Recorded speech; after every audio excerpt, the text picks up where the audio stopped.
Alright, so today we'll be soldering the Little Bird ruler kit. I start off by tinning the 4 SMD solar pads for the LED, which you can see me doing right now. We tin these so it's easy to solder on the SMD component as it's so small and we need tweezers to do so. So there's a little triangle in the corner of this SMD part. You can't see it, but this shows the cathode, which is the ground of the LED. So I just hold it in place while I try to melt one corner onto the solder pad on the LED. This requires a little bit of patience and attention. Alright, once I get it down, normally I try to heat up all the 4 corners and get them all connected. And I also try to heat it up and push it down further into place to make sure it's all connected and all soldered on together.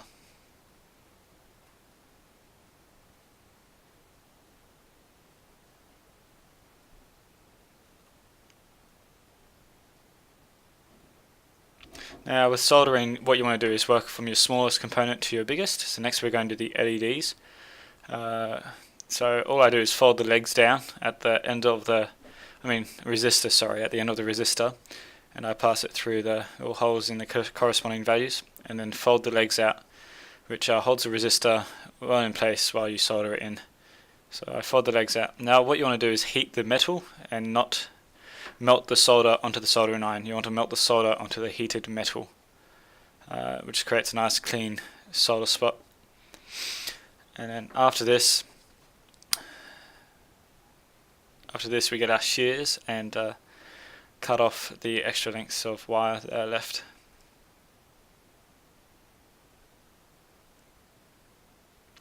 So same thing again, we get our resistor and we fold the legs down at the end of the resistor, and then we slot it into its place. These are pretty manageable and it's easy. If you mess it up you can just refold them. And again, bend the legs out, and then you want to heat the metal, not the solder. It's like that the solder melts onto the metal and not the soldering iron. And remember not to breathe in any of these fumes, they're quite bad for you.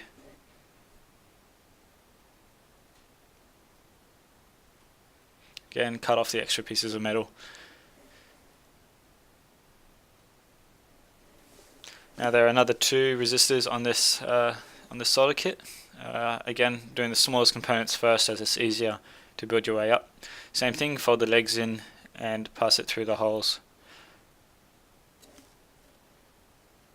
Bend the legs out and make sure it's in place alright. And again, heat the metal, not the solder, and melt the solder onto the metal.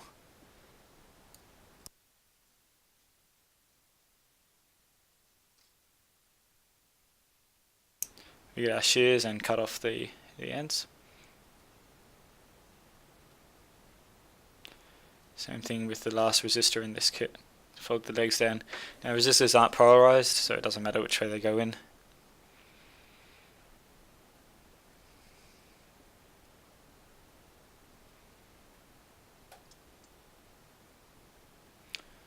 Heating the metal, not the solder directly.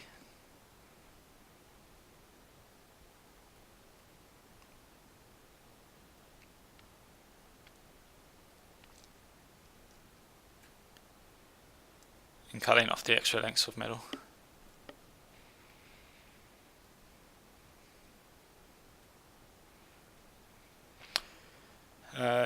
Next we get the push buttons. Now these can just be pushed into place. They require some force, but once pushed into place they will hold their position.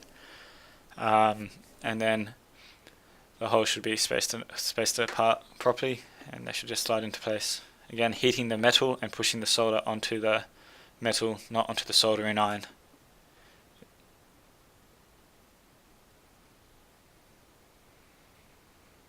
Make sure you cover all of the solder pad and it's a good solder and there's no more copper left visible. Again, doing the similar components or similar size components at the same time, working your way from the smallest to the largest.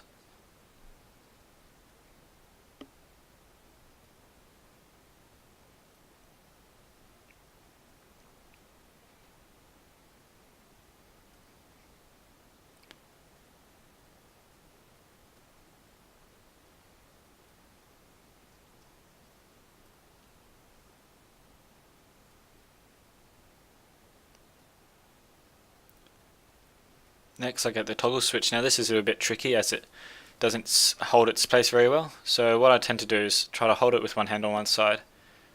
And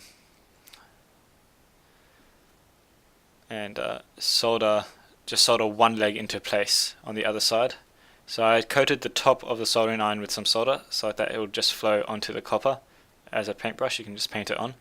And as you're holding it in place on the other side, you can melt the solder and it will slot into the spot you want it to.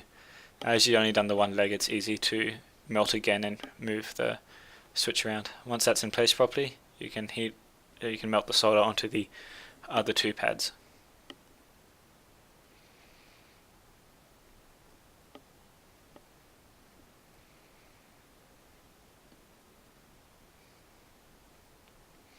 Making sure it's still holding its spot properly and covering the pads fully and no more copper is visible.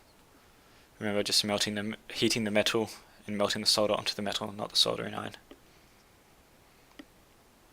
And then we cut off the extra lengths of metal so we don't cut ourselves on these sharp small pieces.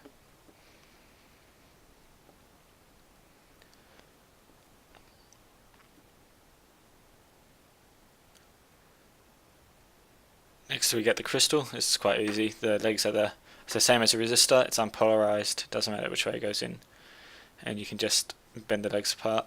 I haven't done it here, but you can do so. You can also do the trick of just melting one side and then pushing it down into place and heating up one of the legs until it slots into its place, and then you can heat up the other side.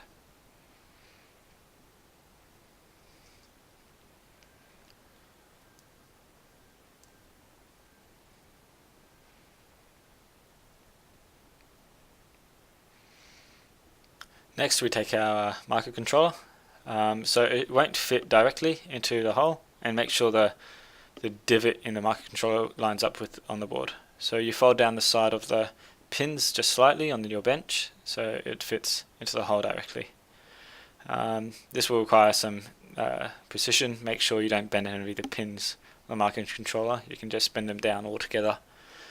Once that's in, you solder one leg or one corner of it. Make sure it's positioned properly, and then you can go along and solder the rest.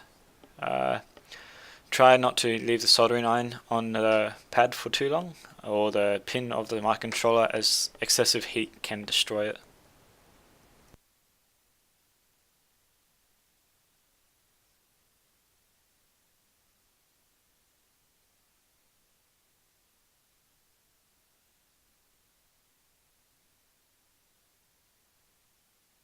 Remember to do soldering in a clear and ventilated area, as the fumes can be toxic.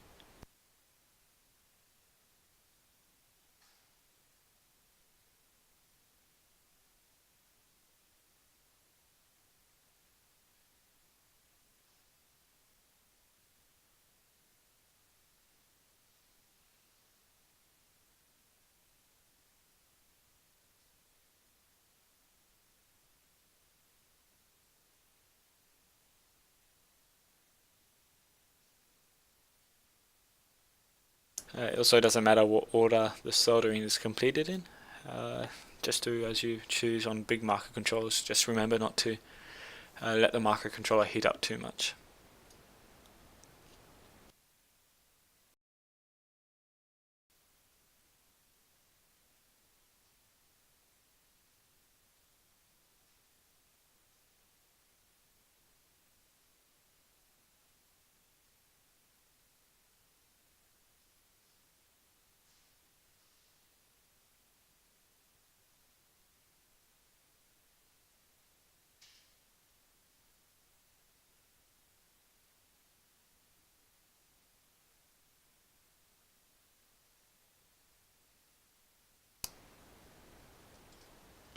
Now the legs on these microcontrollers are short enough that you don't have to cut it, and again make sure it's not too hot and it's not burnt itself apart.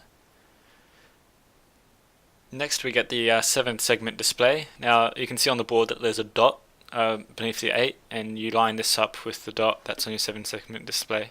So I'm just trying to remove the plastic, it's not very vital. So you can see the dot, and you just need to line that up. And the pins should slot in. It just takes a little bit of force and alignment, but it should be alright. Now once they're in, this one for me held itself in place, but you can apply the same rule of heating up one little pin and then making sure it's held in place, and then you can go through and do the rest.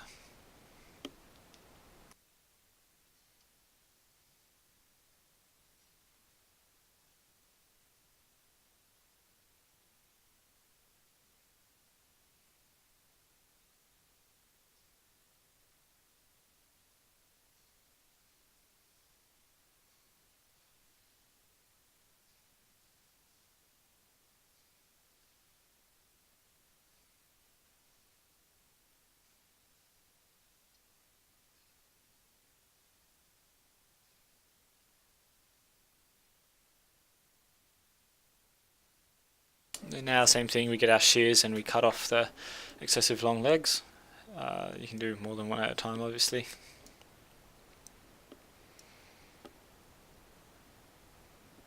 Do watch out, these can end up sharp. Just don't go running your fingers along them. Next we're doing the pins, again working up in size. Now these pins are tricky. Same thing applies, heat up one side and you can solder the rest, or just hope for the best as I am here.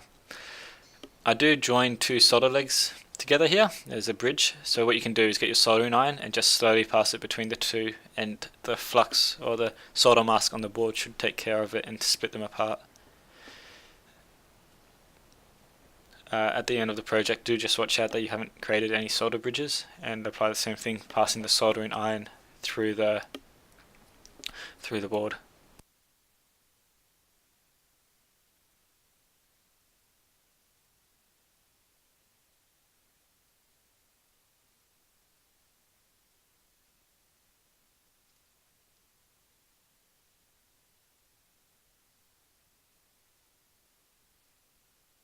Again, I made another solder bridge, so you just pass the soldering iron through and make sure you split the bridge.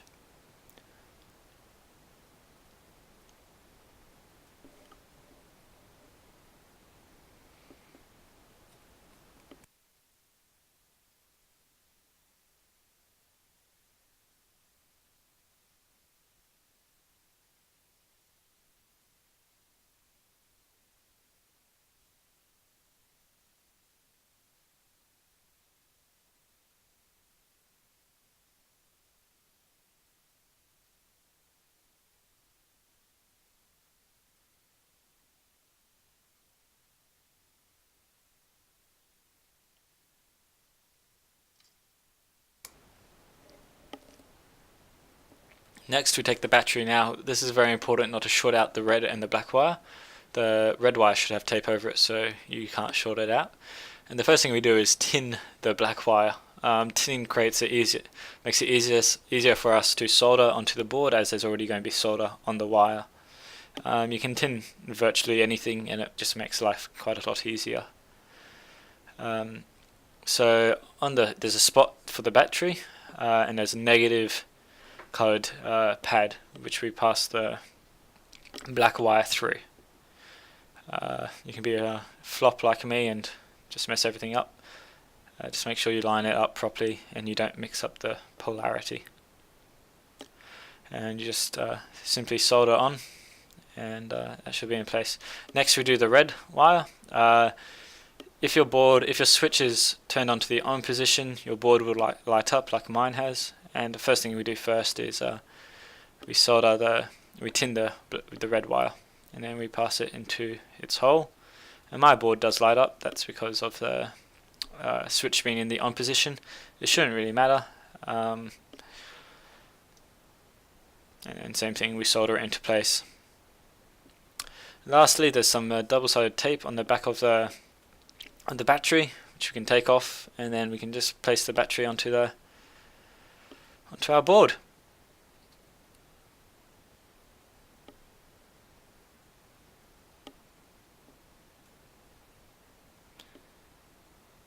And that's it, as simple as that to create the kit.